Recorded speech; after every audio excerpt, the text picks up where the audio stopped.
Hello, my name is Dan McLaughlin. I am 67 years old.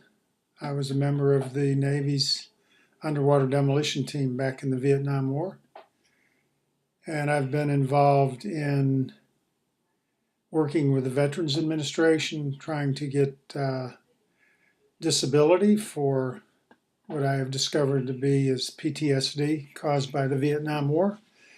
And in doing so, I've run up against so many walls and done so much research around the subject of the Vietnam War and what was actually done over there that I've come to the conclusion that what we really have going is Vietnam veteran genocide. And that question come up in my mind as to, is that really a thing that's going on? And it sure as hell seems that way to me. I was in Vietnam for 3 tours, and I have done a lot of research around that, and I've discovered that Vietnam veterans were exposed to Agent Orange for the most part. I was on several occasions, and it was very traumatic for me to be exposed to Agent Orange and particularly since learning around the facts that it damaged a lot of people, particularly birth defects caused, like in the Hanoi area. In particular, they stopped saving deformed fetuses caused by dioxin after 50,000 of them. They just simply did not have room to store them anymore. That was a very disturbing figure to me. And also a couple other figures. One is the fact that the divorce rate, which I had a lot of shame around divorces that I've had and around what we actually did in Vietnam. I've discovered recently that the divorce rate among Vietnam veterans specifically was 90% divorce rate. Pretty scary. And servicemen in general, the divorce rate is around 80%. A lot of that is due to the high numbers caused by post-traumatic stress disorder, which is something that happens to people that are exposed to war and the absolute atrocities of war. One in Vietnam was Agent Orange, and another was the kind of general disregard for American troops. An example would be of the 58,000 American veteran or people that were killed, military people that were killed in Vietnam. Over half of those 58,000 were actually killed by American weapons, napalm, misdropped artillery, miscalled coordinates on incoming artillery and things of that nature. That was a pretty disturbing number to me, and one that didn't come out until quite a while after the war. So we weren't privy to it. I was personally 17 when I went to Vietnam the first time in 1964. I played a role as an equipment operator on the deck of the USS Iwo Jima, which was a 2-squadron helicopter carrier that also was capable of deploying 5,000 Marines in about an hour. And we did that in Operation Starlight, and we were also Operation Starlight acting hospital ship.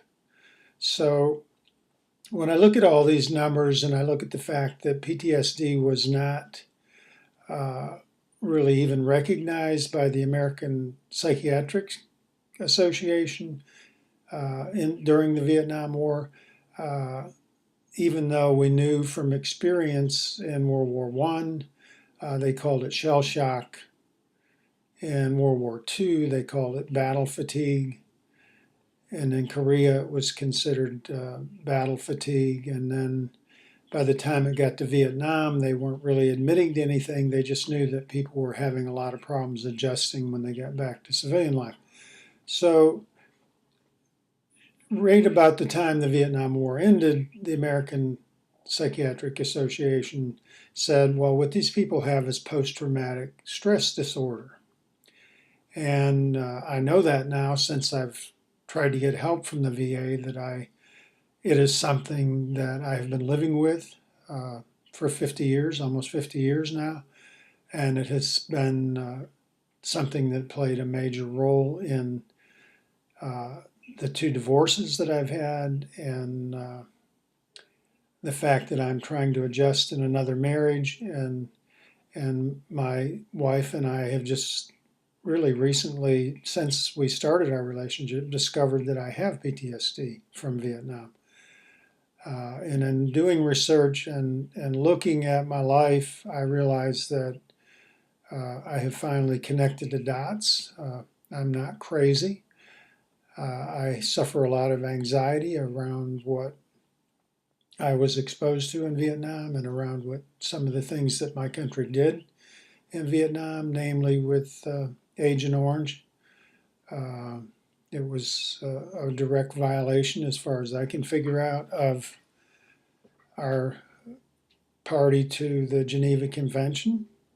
We agreed not to use chemical warfare, and Agent Orange was very definitely a hideous chemical weapon that we used in the Vietnam War. And not only used it against the enemy, we exposed really over about 3.5 million of our own people, military people, blue water sailors, and people with boots on the ground in Vietnam.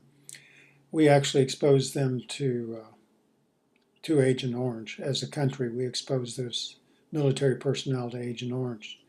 So not only do these people have post-traumatic stress disorder as a result of having served in a war zone in combat, as I did on the USS Iwo Jima, and I was in country 2 times with Underwater Demolition Team 11.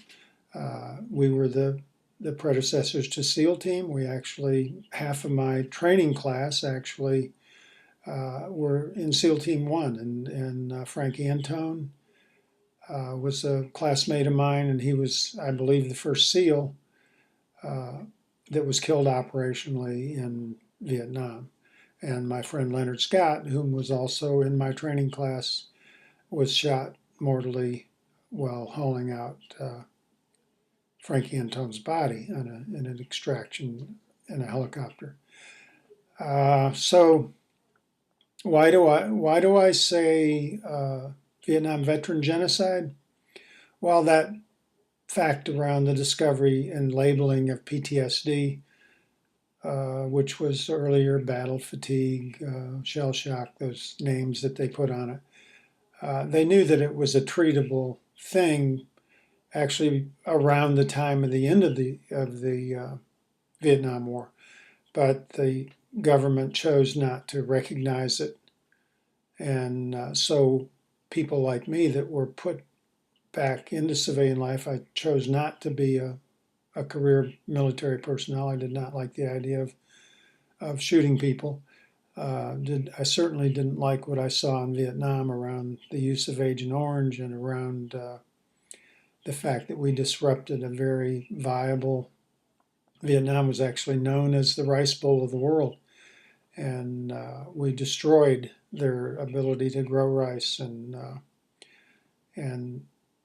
quite deliberately and quite, I think purposely, we destroyed Vietnam's ability to work without the use of chemicals like Roundup and things like that. They didn't use any kind of chemicals for growing. So I think the government has seen that the bill has gotten too high for Vietnam veterans. They do not want to pay that cost of war, so they're letting us die off, which is in effect a very effective means of genocide. You know, they're letting us die.